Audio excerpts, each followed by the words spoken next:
गृह राज्य मंत्री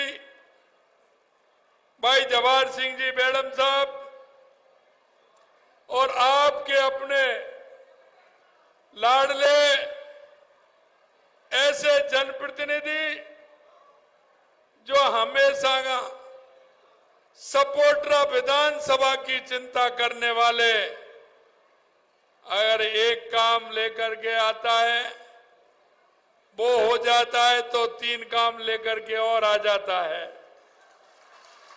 ऐसी चिंता करने वाले भाई हंसराज मीणा जी, करौली के विधायक भाई दर्शन सिंह जी, हमारे प्रदेश के उपाध्यक्ष मुकेश आदित्य जी, मोतीलाल मीणा जी, संभाग के प्रभारी हेमराज मीणा जी, प्रदेश के मंत्री भूपेंद्र सैनी जी, हमारे पार्टी के जिला अध्यक्ष भाई ब्रजलाल टिकोलिया जी, चेयरमैन नगर परिषद पूनम चौधरी जी, चेयरमैन गंगापुर सिटी शिवरतन गुप्ता जी, प्रधान गंगापुर मंजू प्रधान जी, श्रीमती गीता माली, प्रधान मडरायल, धीरेन्द्र बैसला जी, जिला महामंत्री गजेंद्र सिंह जी, महामंत्री इंदू देवी जाटा पूर्व लोकसभा प्रत्याशी, हमारे जिले के प्रभारी प्रेम प्रकाश जी, पूर्व विधायक गंगापुर सिटी मान सिंह जी, पूर्व प्रदेश मंत्री भानु प्रताप जी,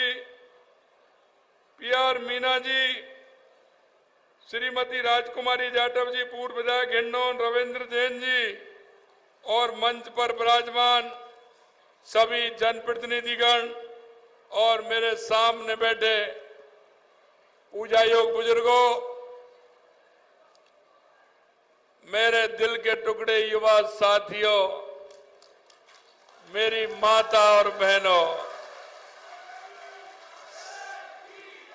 सबसे पहले तो मैं आप सभी के यहाँ आने पर मैं नमन करता हूं, वंदन करता हूं, आप सभी का अभिनंदन करता हूं।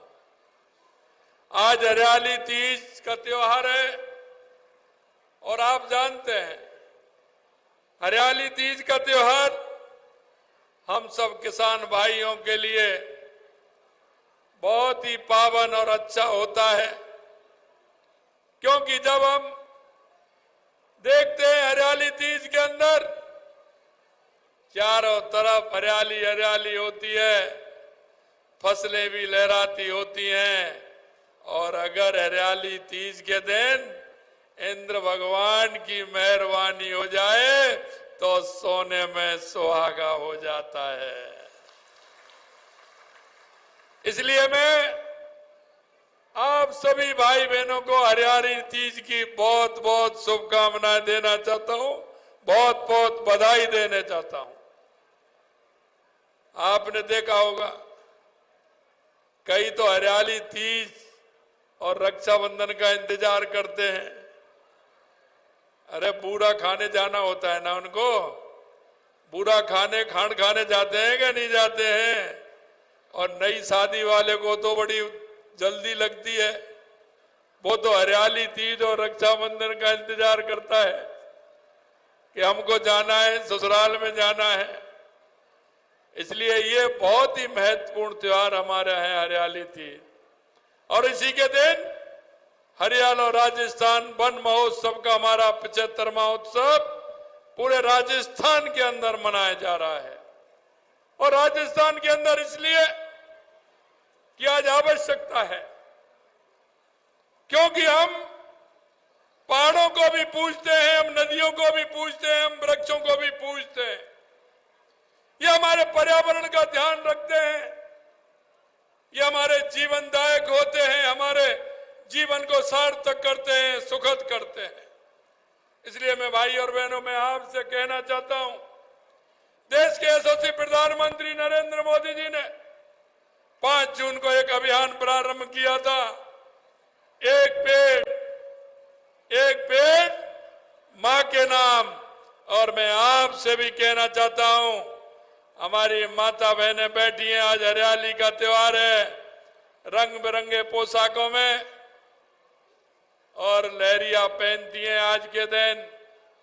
इसलिए मैंने कहा कि हम पूरे राजस्थान के अंदर हरियाणा राजस्थान का कार्यक्रम हरियाली तीज के दिन करेंगे। और आज मैं आपको बताना चाहता हूं, पूरे राजस्थान के अंदर आज 1 करोड़ पौधों से ज्यादा पूरे राजस्थान में लगाए गए। 1 करोड़ पौधों से ज्यादा। हमने संकल्प लिया है कि इस साल हम कम से कम 7 करोड़ पौधे पूरे राजस्थान के अंदर लगाएंगे। 7 करोड़ पौधे पूरे राजस्थान के अंदर लगाएंगे, क्योंकि हमारा राजस्थान सुखद होगा, संपन्न होगा, विकसित राजस्थान होगा। हम हमेशा पर्यावरण की बात करते हैं, हमें कुछ ऐसा भी करना चाहिए। इसलिए मैं आपसे आह्वान करना चाहता हूं कि एक पेड़ मां के नाम लगाइए। अगर मां है तो मां को साथ रखिए और एक पेड़ लगाइए। अगर मां नहीं है तो मां का फोटो है तो लगाइए, नहीं मां को याद करते हुए हर व्यक्ति एक पेड़ मां के नाम लगाइए। और वो लगाना ही नहीं है, उसकी परवरिश भी हमको करनी है। उसको ठीक तरह से हम परवरिश उसकी करें, जिससे कि वो हमारे जीवन में हमको एक ऊर्जा देता रहे कि ये पेड़ मेरी मां के नाम से है। और उस पेड़ में आपको पता है, एक पेड़ अगर हम लगाते हैं तो उसका कितना बड़ा लाभ होता है। हमें पेड़ से फल भी मिलते हैं, हमें पेड़ से छाया भी मिलती है, और हमारे अगर उस पेड़ से हमारे पक्षियों को घोंसला भी मिलता है और उनको उनका भोजन भी मिलता है। और लंबे समय तक वो पेड़ एक याद के रूप में, याददाश्त के रूप में रहता है। इसलिए मैं आपसे आज के अवसर पर यही कहना चाहता हूं कि इस पौधारोपण के कार्यक्रम में बढ़ चढ़ के आप हिस्सा लें। मैं आपसे यह भी कहना चाहता हूं कि हमारे प्रधानमंत्री जी का अभियान, हमारी इस धरती मां को हमें स्वर्ग भी बनाना है।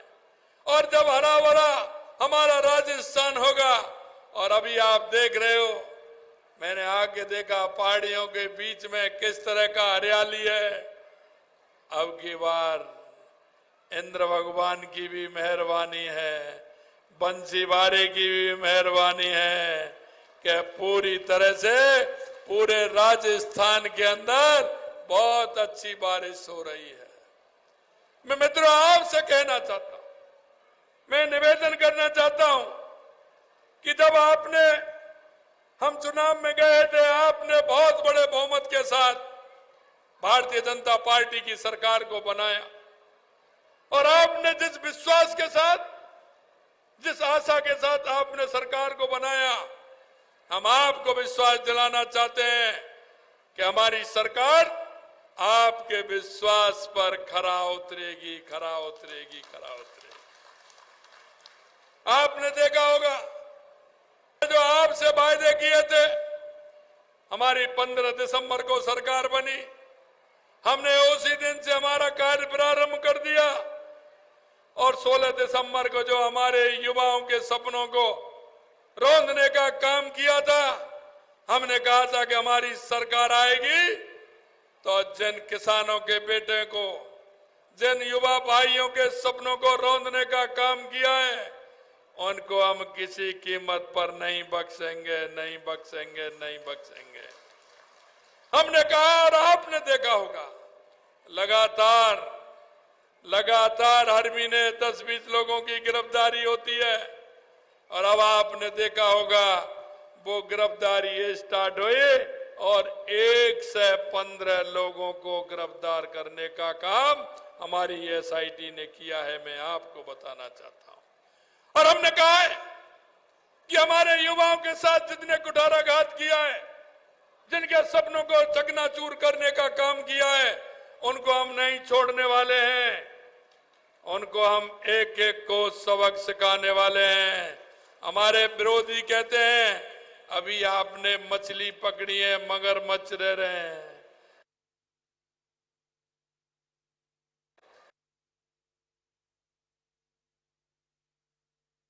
सुदर्शन से कोई बचने वाला नहीं है, चाहे वो मछली हो, मगरमच्छ हो, सबका इलाज होके रहेगा, सबका इलाज होके रहेगा। मित्रों, मैं कहना चाहता हूं, यही नहीं, हमने कहा था कि हमारे किसानों के बेटे, जो उनके पिता कहते हैं कि वो आगे चल करके अगर उसको रोजगार मिलेगा, नौकरी मिलेगी तो वो परिवार का सहारा बनेगा। और आप जानते हैं पिता किस तरह से पढ़ाता है, कहां से लाता है, कहां से नहीं लाता है। लेकिन मैं आपको विश्वास दिलाता हूं, अभी मैंने घोषणा की कि इस साल हम 1 लाख नौकरियां देंगे। कांग्रेस के लोग कहते हैं कि 1 लाख नौकरी। अरे मैंने कहा, जिसका मन बड़ा होगा, करने का उद्देश्य होगा, और जो करना चाहेंगे वो आपको आपके सामने ही करके बताएंगे। इस साल में ही 1 लाख युवाओं की भर्ती हम करेंगे, ये आपको विश्वास दिलाते हैं। यही नहीं मेरे भाई और बहनों, मैं आपसे कहना चाहता हूं, हमने युवाओं से वायदा किया है कि हम हमारे 5 साल में हम 4 लाख नौकरी देने का काम करेंगे।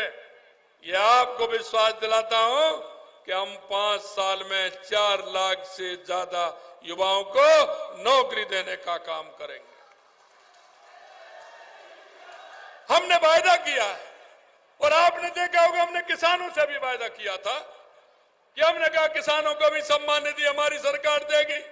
6,000 रुपए देश के यशस्वी प्रधानमंत्री नरेंद्र मोदी जी देते हैं, और हमने इस वर्ष 2,000 रुपए बढ़ाने का काम किसान सम्मान निधि में हमारी सरकार ने किया है। और पहली किस्त 1,000 रुपए की 29 जून को आपके खाते में पहुंच गई।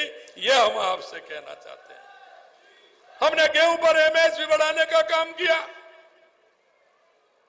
हमने किसानों के, जो हमारे बुजुर्ग थे, जो हमारी माता बहनें सामाजिक सुरक्षा पेंशन जिनको मिलती थी, उनको भी हमने कहा कि उनकी सामाजिक सुरक्षा पेंशन भी बढ़ाएंगे। हमने 1,000 रुपए से 1,150 रुपए करते हुए उनके खाते में डालने का काम भी हमारी सरकार ने किया है।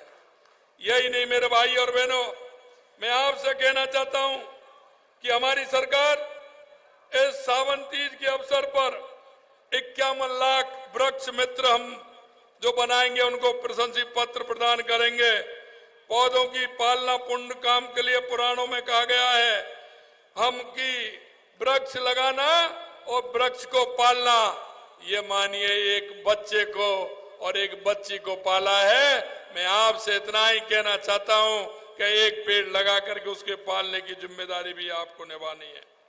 मित्रों, यह राजस्थान की धरती है, और यह राजस्थान की धरती ऐसी है कि जो वृक्षों के लिए, पर्यावरण के लिए मां अमृता देवी ने अपने आप को समर्पित कर दिया।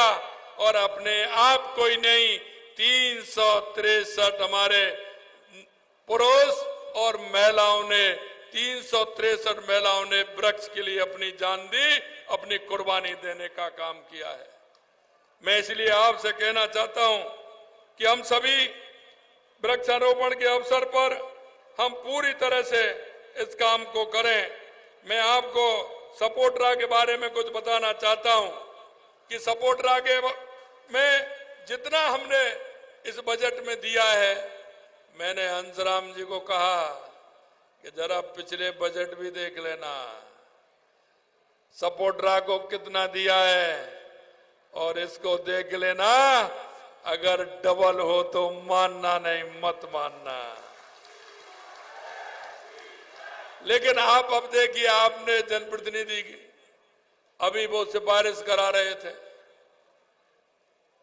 मुख्यमंत्री जी मेरा एक काम और रह गया है। अभी तो ये कह रहे हैं कि इतना, मैंने कहा अभी 8 महीने बाद और आने वाला है। बोले इतना चिंता करने वाले ऐसे हंसराम जी, तो आपने देखा होगा कि सलेमपुर से बाट सलेमपुर, बालोती, डाबरा, शेखपुरा, ये सड़क 30 किलोमीटर सड़क है, और ये 60 करोड़ रुपए की लागत से बनने वाली है। ये सपोर्टरा को देने का काम किया है। कर चौड़ागांव, जोड़ली, पहाड़पुरा, पूगना से 14 किलोमीटर 11 करोड़ की लागत से ये भी बनने वाली है। करसाई से मोहाली, आलमपुर, बाजितपुर और यह सड़क चौड़ाई 11 किलोमीटर, इसके लिए भी 10 करोड़ रुपए मंजूर किए हैं। यही नहीं, कैला देवी आस्ताधाम के बाईपास की चौड़ाईकरण के लिए 7 किलोमीटर, इसके लिए भी 9 करोड़ रुपए देने का काम किया है। यही नहीं, कुड़गांव से मक्कनपुर, अलीखम, जटवाड़ी, बालोती, डावरा, इसके लिए 5 करोड़ रुपए दिए हैं। लोधिया मोड़ से गहराई रोड, गोकलपुर, सलेमपुर की घाटी, करौली रोड से क्या इसके लिए 3 करोड़ 45 लाख रुपए इसके लिए दिए हैं। अगर आप चिकित्सा विभाग में देखोगे, सामुदायिक स्वास्थ्य केंद्र सपोटरा को उप जिला चिकित्सा केंद्र में क्रमोन्नत किया गया है। उप जिला अस्पताल मड्रायल को भवन निर्माण हेतु 40 करोड़ रुपए दिया गया है। 40 करोड़ रुपए। उप जिला अस्पताल सपोटरा और मड्रायल में प्रसूति एवं स्त्री रोग विशेषज्ञ सहित 5 चिकित्सकों की नियुक्ति तो होगी। प्रत्येक ग्राम पंचायत में पशु उपकेंद्र खोला जाएगा। हमें ये भी ध्यान रखा है कि हमारा किसान, क्योंकि किसान के पास एक दूसरा कोई अगर काम है तो वो पशुपालन का काम है। उससे किसान अपनी अर्थव्यवस्था को संभालने का काम करता है। तो हमने कहा यह क्षेत्र हमारा ऐसा है जहां पशुपालन के लिए जाना जाता है। हर किसान के पास पशु होते हैं, तो पशु बीमार अगर होता है तो उसकी सुविधा उसको वहीं मिले, तो उसके लिए पशु उपचार केंद्र खोलने का काम किया है। कुड़गांव में प्रथम श्रेणी पशु चिकित्सालय को क्रमोन्नत किया गया है। यही नहीं मेरे भाइयों, सपोटरा विधानसभा में समसा से 32 विद्यालयों में नवीन भवन निर्माण कार्य कराए जाएंगे। इसके लिए 5 करोड़ 64 लाख रुपए मंजूर किया है। सपोटरा विधानसभा में 67 विद्यालय जो जर्जर हैं, उनके भवनों की मरम्मत के लिए 3 करोड़ रुपए स्वीकृत किया है। जल एवं विद्युत विभाग के लिए जल मिशन के तहत इसमें 56 करोड़ रुपए मंजूर किया है और इसमें 132 सपोटरा विधानसभा क्षेत्र कुड़गांव में विद्युत आपूर्ति के लिए 132 केवी जीएसएस की स्वीकृत किया है। इसी तरह महिला बाल विकास में 5 नए आंगनबाड़ी केंद्र, परवीन में रोडवेज बस स्टैंड हेतु स्वीकृत। सपोटरा क्षेत्र में मड्रायल में 3 नवीन रोडवेज बस स्टैंड भी बनेंगे। ये मात्र 25 किलोमीटर घटाकर कुड़गांव में ये भी किया गया है। भोजपुरा में, सपोटरा में, इसमें भी हमने पुलिस विभाग में कुछ चौकियां, कुछ थाने इस तरह के भी किए हैं। मैं आपसे कहना चाहता हूं, एक बार जरा देख लेना, हमने इतने सपोटरा के अंदर, विधानसभा के अंदर, पूरे विधानसभा के अंदर जो हमने काम मंजूर किए हैं, और ये मंजूरी नहीं, आज हमारे यहाँ मुझे प्रभारी सेक्रेटरी भी मिले और हमारे प्रभारी मंत्री भी हैं, ये जगह चिन्हित भी करेंगे और जल्दी से जल्दी इनका शिलान्यास भी होने वाला है। इसलिए ये जल्दी काम भी पूरे होंगे। मित्रों, मैं आपसे इतना कहना चाहता हूं, क्योंकि जब चुनाव आते हैं तो कुछ लोगों की, कुछ पार्टियों की फितरत ऐसी बन गई है कि उनके पास कहने को कुछ नहीं है। अभी आपने देखा होगा, हमने विधानसभा के अंदर हमारा बजट पेश किया है, इसमें कांग्रेस के लोगों ने भी उसकी तारीफ की है। और तारीफ इसलिए नहीं की, तारीफ उन्होंने इसलिए की है कि हम राजस्थान को अपना राजस्थान मानते हैं। राजस्थान की 8 करोड़ जनता को हम अपनी जनता मानते हैं और हमने हर विधानसभा में जहां आवश्यकता थी, हर विधानसभा में हमने काम करने का बजट दिया है, जिससे हमारी जनता को पूरा का पूरा लाभ मिले। लेकिन उनको बजट में बोलने के लिए कुछ नहीं था, क्योंकि उनके यहां भी हमने काम किए हैं। लेकिन मैं आपसे यही कहना चाहता हूं, वो झूठ के सिवाय और कुछ नहीं कहते। जब भी कोई ऐसी बात आती है तो वो बरगलाने का काम करते हैं। और आपने देखा होगा, पिछली बार उन्होंने बरगलाया था कि किसान का हम ऋण माफ करेंगे। मैं आपसे पूछता हूं क्या ऋण माफ उन्होंने किया? 5 साल उन्होंने कहा कि नहीं का हम ऋण माफ करेंगे, उन्होंने ऋण माफ किया क्या? आपका ऋण माफ हुआ क्या? इस तरह के झूठ बोलने वाले लोग और अभी कहते हैं कि ये आ जाएगी, भाजपा आ जाएगी, आरक्षण हटा देगी। किस तरह की बात करते हैं? अरे मैं आपसे कहना चाहता हूं, बाबा साहब अम्बेडकर ने जो आरक्षण दिया है उसको दुनिया की कोई ताकत नहीं मिटा सकती। जिस तरह की ये भाषा बोलते हैं, जनता को बरगलाने का काम करते हैं। मित्रों, मैं आपसे यही कहना चाहता हूं, कांग्रेस ने हमेशा जनता को ठगने का काम किया, जनता को बरगलाने का काम किया। आपने देखा होगा इन्होंने गरीबी हटाओ को नारा कब से दिया है। अरे हम आपसे पूछना चाहते हैं, अगर इस देश में और प्रदेश में सबसे ज्यादा अगर किसी ने राज किया है तो वो कांग्रेस ने किया है। और भाई और बहनों, मैं आपसे यही कहना चाहता हूं, गरीबी हटाओ को नारा नेहरू जी ने भी दिया था, इंदिरा जी ने भी दिया था, राजीव जी भी देकर के चले गए, बीच में मनमोहन सिंह जी भी आ गए, और सोनिया गांधी भी दे रही हैं। और अब उनका बेटा राहुल बाबा भी कह रहा है कि हम गरीबी हटाएंगे। हम उससे पूछना चाहते हैं, अरे आपको किसने मना किया था? मैं आपको कहना चाहता हूं, सबसे ज्यादा इस देश में राज करने वाली कांग्रेस ने 70 साल में पूरे देश के अंदर गांव तक सड़क पहुंचाने का काम भी नहीं किया। गांव तक सड़क पहुंचाने का काम नहीं किया।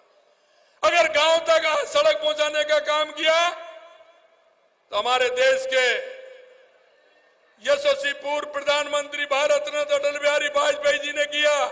उन्होंने प्रधानमंत्री ग्राम सड़क योजना ला करके पूरे देश को, गांव को सड़क से जोड़ने का काम किया। और जो रह गए थे वो देश के यशस्वी प्रधानमंत्री नरेंद्र मोदी जी ने जोड़ने का काम किया। अंत में मैं आपसे इतना ही कहना चाहता हूं, आपने 2014 के पहले भी भारत देखा होगा, राजस्थान देखा होगा। 2014 से पहले देश के अंदर जिस तरह से भ्रष्टाचार था, देश के अंदर आतंकवाद और नक्सलवाद था, देश के अंदर जिस तरह से सेना हमारी निराश थी, अरे यहां तक पड़ोसी आतंकवादी सेना के लोगों के सिर काट करके ले जाते थे, अगर ये 2014 से पहले का काम किया था। मैं आपसे कहना चाहता हूं, 2014 के बाद देश के अंदर कितना बड़ा परिवर्तन आया है। चाहे हमारे गरीब कल्याण की योजनाएं हो, वो धरातल तक पहुंची है। वो इसलिए कि राजीव गांधी जी कहते थे कि हम 1 रुपया बेचते हैं, 15 पैसे गांव तक पहुंचते हैं। अरे कहां जाते थे? पैसा घिसता था क्या सड़क पर आते आते? नहीं, वो भ्रष्टाचार में जाता था। लेकिन आज जितना पैसा केंद्र से आता है, खाते में उतना का उतना पैसा आता है। भ्रष्टाचार को देश के यशस्वी प्रधानमंत्री नरेंद्र मोदी जी ने समाप्त करने का काम किया है। मैं आपसे यही कहना चाहता हूं, हमारी गरीब कल्याण की योजनाएं, हमारे विकास की योजनाएं, दुनिया में बढ़ता हुआ आतंक, देश में बढ़ता हुआ आतंकवाद और नक्सलवाद को समाप्त करने का काम किया। और दुनिया में बढ़ता हुआ भारत का गौरव देश के यशस्वी प्रधानमंत्री नरेंद्र मोदी जी ने बढ़ाया। इसलिए मैं आपसे कहना चाहता हूं, हम सब मिलकर के इस राजस्थान को आगे बढ़ाएं, विकसित राजस्थान बढ़ाने का काम करें। और मैं इतना ही कहना चाहता हूं, हमारे केंद्र सरकार की और राज्य सरकार की जो योजनाएं, उनका लाभ आप सभी जन जन को मिले, हमारे अंतिम पंक्ति में बैठे हुए व्यक्ति को मिले। आपसे भी निवेदन करना चाहता हूं कि हम एक प्रदेश के, देश के नागरिक होने के नाते हम सबका कर्तव्य बनता है कि हम उन लोगों का सहयोग करें और जो योजनाएं हमारे केंद्र की और राज्य के, उन योजनाओं का लाभ उस गरीब भाई को, मेरे गांव का, मेरे बाढ़ में रहता है, मेरी ढाणी में रहता है, उस व्यक्ति को उसका लाभ मिले, इसकी चिंता भी हमें करनी है। अंत में मैं आपको इतना ही निवेदन करना चाहता हूं, आप इतनी बड़ी संख्या में आए और अभी मेरे को बताया कि वृक्ष और लगाने वाले हैं, आप अपने जो आपने वृक्ष चिन्हित किए वहां लगाने वाले हैं। मैं आपको इतना ही निवेदन करना चाहता हूं, आप इतनी बड़ी संख्या में यहाँ आए हैं, आपने मेरा स्वागत और सत्कार किया है, इसके लिए मैं मंच पर विराजमान और आप सभी को बहुत बहुत धन्यवाद और साधुवाद देता हूं। मैं अंत में इतना ही कहना चाहूंगा कि आप सभी के इतनी बड़ी संख्या में दर्शन करने का लाभ मुझे मिला। मैं बहुत ही इस बात से लेकर के मेरे मन में आपके प्रति बहुत बड़ा मान और सम्मान है। मैं आपको पुनः धन्यवाद देते हुए मेरी वाणी को विराम देता हूं। आप सभी को बहुत बहुत धन्यवाद। नमस्कार। जय हिंद, जय भारत, जय राजस्थान।